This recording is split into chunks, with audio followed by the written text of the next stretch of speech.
a cold wind swept down 34th Street on the night of February 12, 1859, carrying with it the metallic rattle of carriage wheels and the distant clang of construction hammers still echoing long after dusk.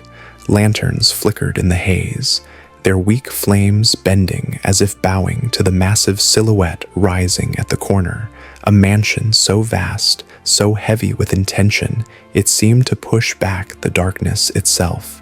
Workers paused in the wind, their breaths clouding the air, staring up at the newly set stone cornice. It looked less like a home than an omen. Inside, candles sputtered in half-furnished rooms, velvet drapes, still smelling of fresh dye and salt air from the Atlantic crossing, rustled in the draft that crept beneath the doors. And moving slowly through the dim hall, the measured steps of Caroline Schermerhorn Astor echoed with the gravity of someone shaping not a house, but a future empire. Every chandelier she inspected, every gilded panel she approved, tightened her grip on a city that didn't yet understand it was being claimed. What she was building would dictate who mattered, who vanished, who dared to rise. It would crown her the unquestioned sovereign of the Gilded Age.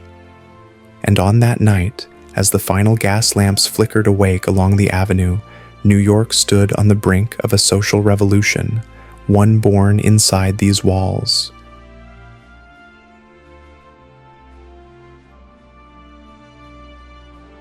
Birth of a social empire.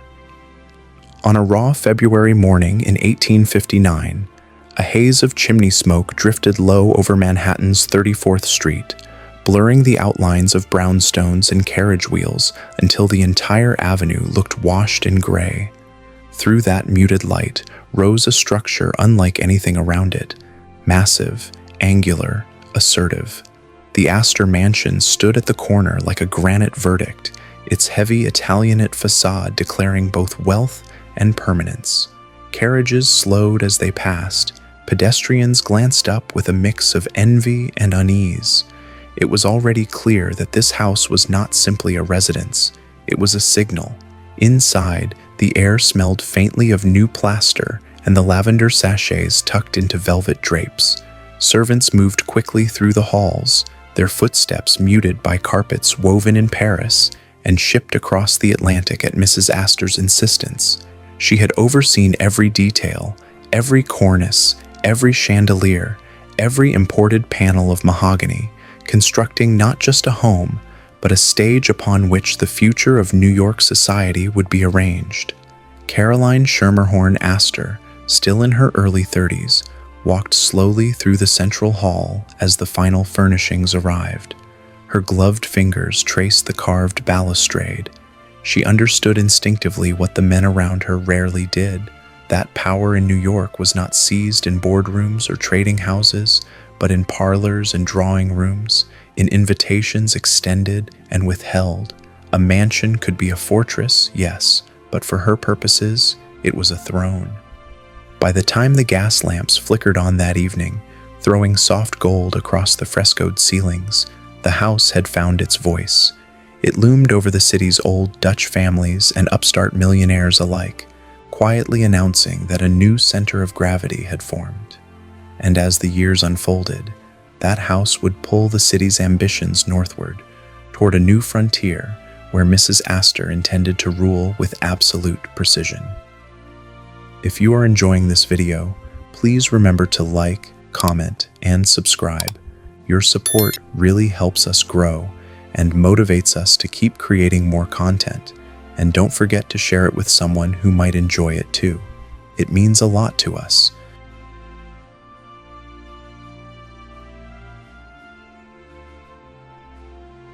By the mid-1870s, the city had begun shifting beneath her feet.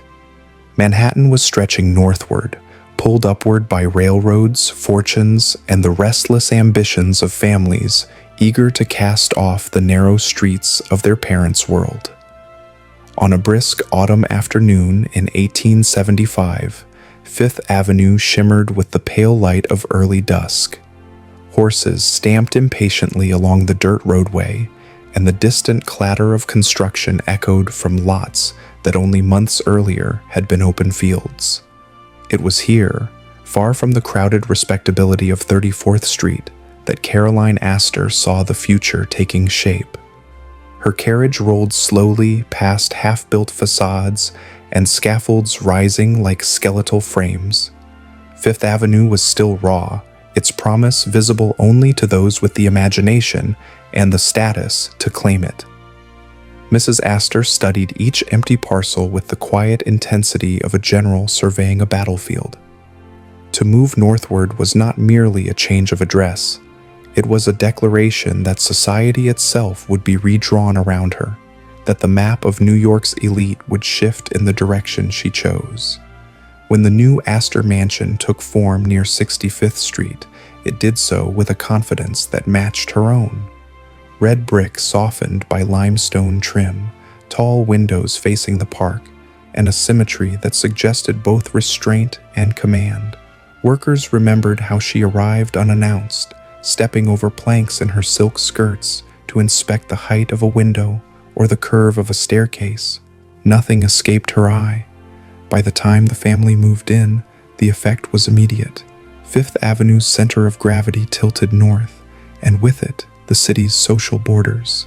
Carriages that once circled downtown parlors now drifted toward Mrs. Astor's new domain, drawn as much by her presence as by the mansion itself.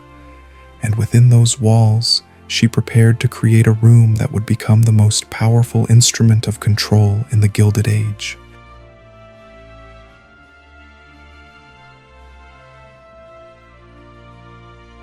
On a winter night in the early 1880s, the lamps along Fifth Avenue burned low, their glass chimneys glowing like tiny embers in the wind.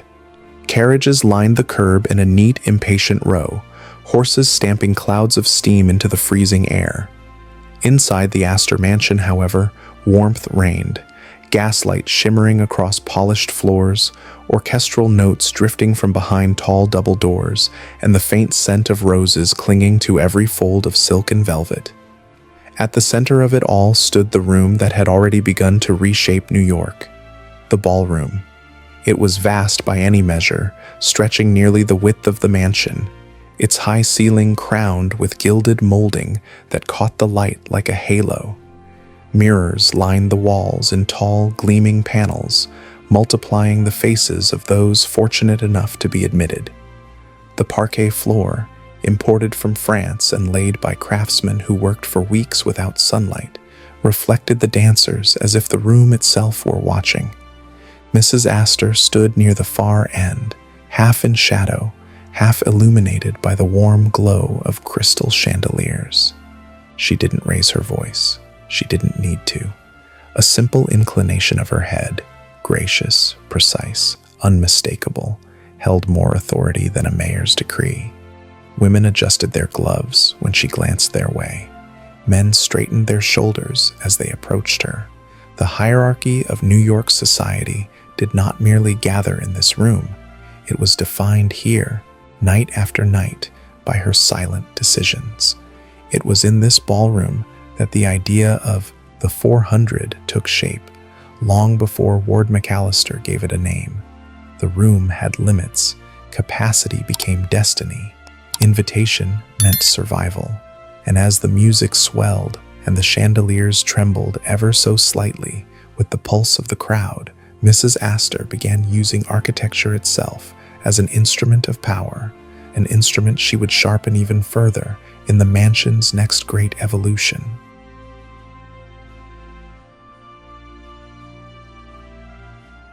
By the late 1880s, New York's social landscape had begun to resemble a stage set, one in which every facade, every staircase, every panel of carved wood carried a coded message. No one understood this better than Mrs. Astor. On a cool spring evening, when the last traces of daylight drained from Central Park and the lamps flickered to life along Fifth Avenue, her mansion stood with the kind of confidence that required no announcement. Its measured symmetry, its stone calmness, its unbroken line of windows, all spoke with a gravity more potent than any proclamation. Inside, The architecture tightened its grip. The reception hall rose in a carefully calculated sweep, guiding visitors upward, never sideways, forcing newcomers to move slowly, reverently. The drawing rooms, arranged in a sequence of gradually deepening luxury, acted like filters. Those who entered too boldly found themselves disoriented. Those who understood the rhythm of old New York moved through them as if through a series of subtle tests. Every threshold carried intention. Mrs. Astor often walked these rooms alone in the quiet hours before dawn, allowing her hand to graze the silk damask or the cold marble mantelpieces. She studied the way gaslight pooled in corners, how a mirror could double the grandeur of a space, how the slightest shift in furniture placement altered the flow of a gathering. She believed, with an almost architectural certainty, that power should never be loud. It should be felt, in the hush of a room, in the deference it commanded, in the way guests unconsciously lowered their voices upon entering. Her mansion became a language only the elite could read, and she wrote it with the precision of a ruler shaping a kingdom. And soon, that language would sharpen into a tool more formidable than architecture itself, the creation of a rigid, unforgiving social boundary known across the country as the 400.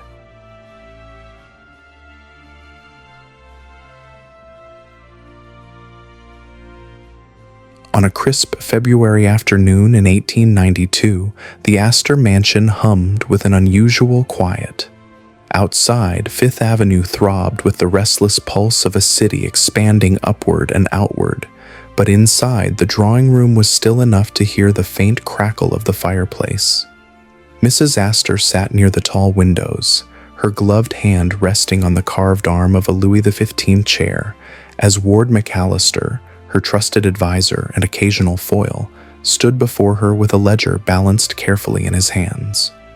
The moment felt ceremonial, though no one had declared it so. Names were being weighed, not for wealth or lineage alone, but for something far more elusive: suitability. McAllister believed New York could support exactly 400 people of true social standing, the number of guests who could be comfortably accommodated in Mrs. Astor's grand ballroom. What began as a logistical observation soon transformed into a mechanism of power. He read names aloud. Some received a soft nod from Mrs. Astor, a gesture that carried the weight of an entire season's fate. Others earned only a quiet, measured pause. A few met with a faint tightening of her jaw, the silent verdict that their aspirations ended here. Newspapers would later sensationalize the idea of the 400, but within these walls, it was less a list than a hierarchy carved from intuition, strategy, and decades of observing families rise and fall. To be included meant entry into the highest orbit of New York life. To be excluded was to vanish from consideration entirely. Invitations to her annual patriarch ball became passports to recognition, absence, a public exile. And as the new money dynasties, flush with railroad fortunes and oil wealth, pressed against the city's social gates, the 400 would become the front line in a larger, more ferocious conflict, the coming war between the Astors and the Vanderbilts.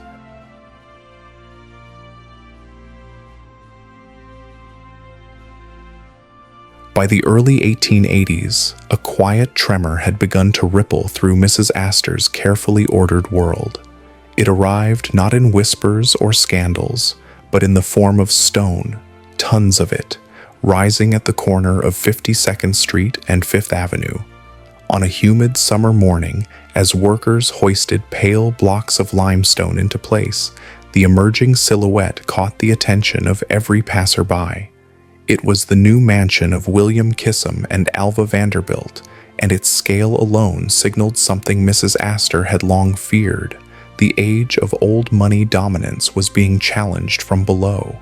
The Vanderbilt fortune, made in railroads and steamships, dwarfed many of the older estates in raw dollars, But money without pedigree meant little in Mrs. Astor's realm.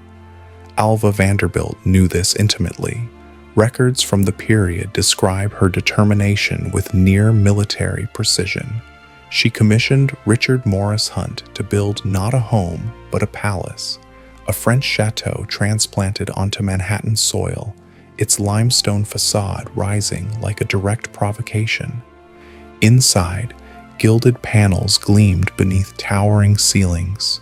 Marble staircases curved with operatic drama.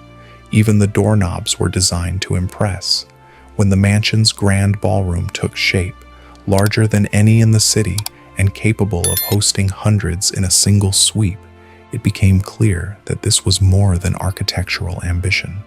It was a declaration of war. Mrs. Astor watched these developments from her own windows farther uptown. She understood that architecture could shift power as effectively as lineage. And when Alva Vanderbilt planned her now famous costume ball of 1883, a spectacle of diamonds, silk, and calculated theater, Mrs. Astor faced a choice she had never confronted before. Ignore the Vanderbilts and risk ceding influence, or acknowledge them and retain control of the social map. What happened next would transform Manhattan's hierarchy and ignite the most dramatic social confrontation of the Gilded Age.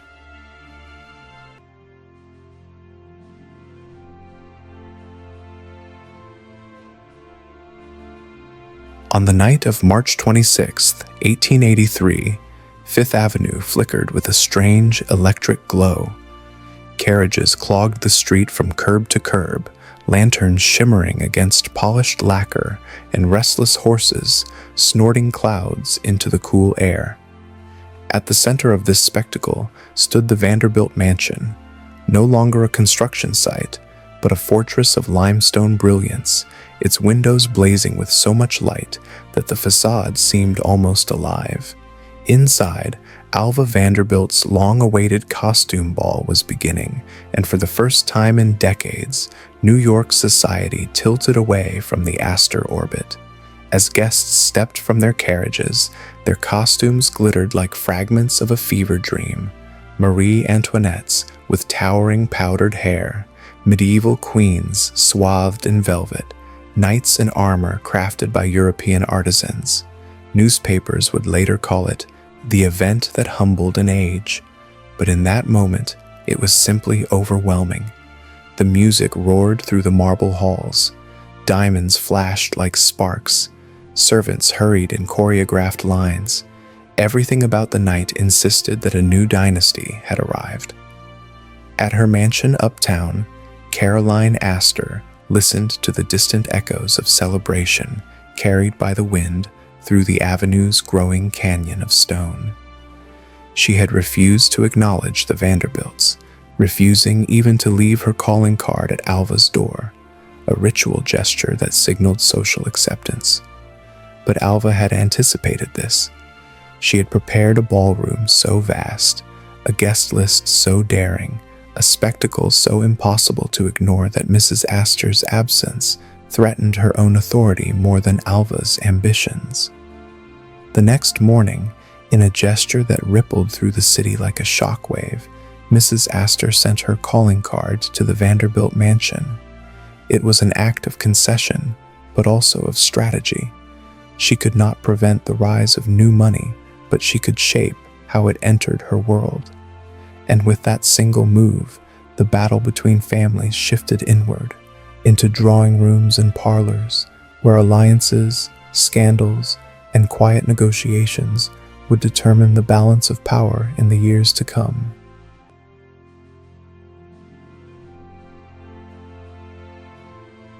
By the mid-1890s, New York's grand mansions had become more than architectural trophies. They were theaters where the city's most delicate battles unfolded in velvet-draped secrecy. On quiet evenings, when carriages rolled softly along Fifth Avenue and gas lamps cast long amber strokes across the pavement, the Astor Mansion transformed into a command center. Its heavy doors closed, muffling the noise of the growing metropolis. turning the interior into a world where fortunes rose or fell with a gesture, a whisper, a carefully timed pause. Inside the drawing room, the air was scented with bergamot and beeswax, the glow of the chandelier reflecting off gilt-framed portraits. Here, Mrs. Astor held private audiences that carried more weight than legislative sessions downtown. Railroad barons who could sway markets hesitated when she tapped her fan against her knee. Young heiresses seeking strategic marriages waited anxiously in the hallway, glancing at one another with the quiet competitiveness bred only in the highest tiers of society. Conversations rarely touched direct conflict. The real negotiations lay beneath the spoken word. A raised eyebrow could signal disapproval of an entire family. A softened greeting could restore a damaged reputation. Records suggest that even seasoned diplomats studied her manner, noting how she controlled the room without raising her voice, how she directed alliances through suggestion rather than decree. Scandals that might have shattered lesser households were neutralized in these rooms, absorbed into the silk and mahogany before they reached the newspapers. Rivalries, Vanderbilt, Whitney, Belmont, shifted in subtle gradients, each trying to navigate the labyrinth of Astor etiquette. Yet beneath the polished veneer, tensions deepened. The city was changing faster than any one woman could dictate. New dynasties emerged monthly, old fortunes frayed at the edges, and as the century reached its turning point, a quieter but more powerful tremor began to threaten her carefully maintained world, the rise of a new social hunger that would test the foundations of the old guard itself.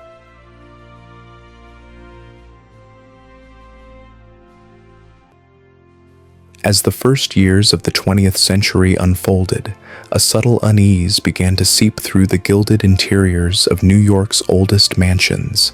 The Astor residence, once the unchallenged heart of American high society, felt it first, a faint but growing pressure, like a shift beneath the floorboards.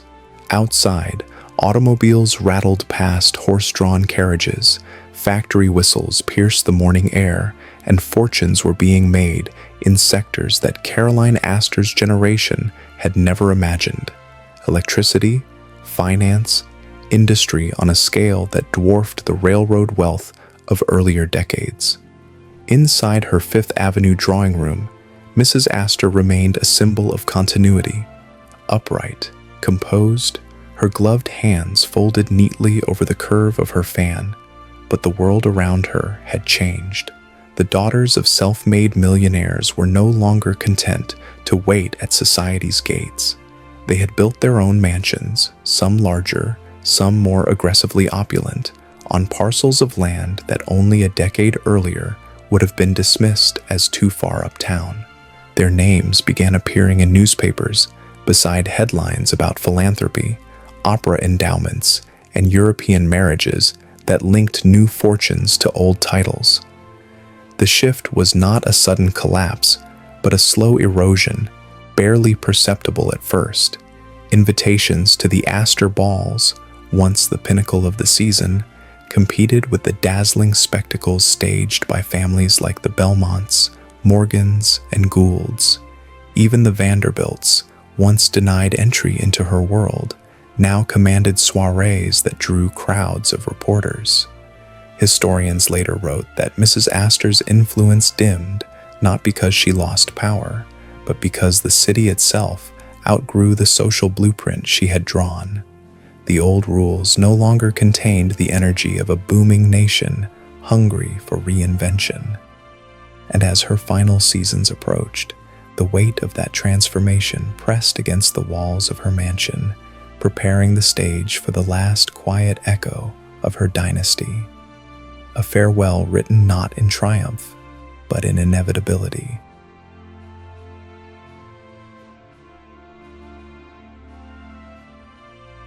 On a gray morning in 1908, with winter pressing its chilled breath against Fifth Avenue, the Astor mansion stood in a silence heavier than any it had known before. The curtains remained drawn, Servants moved with a reverence usually reserved for cathedrals. Caroline Schermerhorn Astor, the Mrs. Astor, had died that year, and with her passing, a chapter of American society seemed to close like a heavy oak door. The city outside continued its restless ascent, but within the mansion's walls, the air felt suspended, as if time itself were gathering the last remnants of an era slipping out of reach. Even in absence, her presence lingered. The great ballroom, once the crucible of elegance, power, and unspoken edicts, stood hollow, its mirrors no longer reflecting the swirl of white gloves and black coats. Dust settled softly on the parquet floors, where the 400 once traced the contours of her authority. The chandeliers, unlit, looked strangely fragile, as though the mansion's quiet grief dimmed their brilliance. Outside, Fifth Avenue surged forward. Steel-framed skyscrapers began casting long shadows over the older brownstones. The city was turning vertical, faster and louder than the Astor generation had ever anticipated. New fortunes, Harriman, Rockefeller, Carnegie, reshaped philanthropy, politics, culture. The old guard, with its rituals and rigid codes, no longer held the center. Within a decade, the 34th Street mansion would be razed. The Fifth Avenue home, too costly and too symbolic of a fading world, would follow the same path. Stones that once dictated the social order were carted away as rubble, yet the architecture of her power, those rooms she crafted with precision, those gates she opened and closed with a gesture, did not vanish. They dissolved into legend, into the unwritten etiquette of an America learning, awkwardly, to balance inherited prestige with unstoppable reinvention. And long after the mansions fell, the memory of Mrs. Astor's dominion lingered, proof that a single woman, armed with little more than lineage, instinct, and the walls she built around herself, once commanded the entire Gilded Age.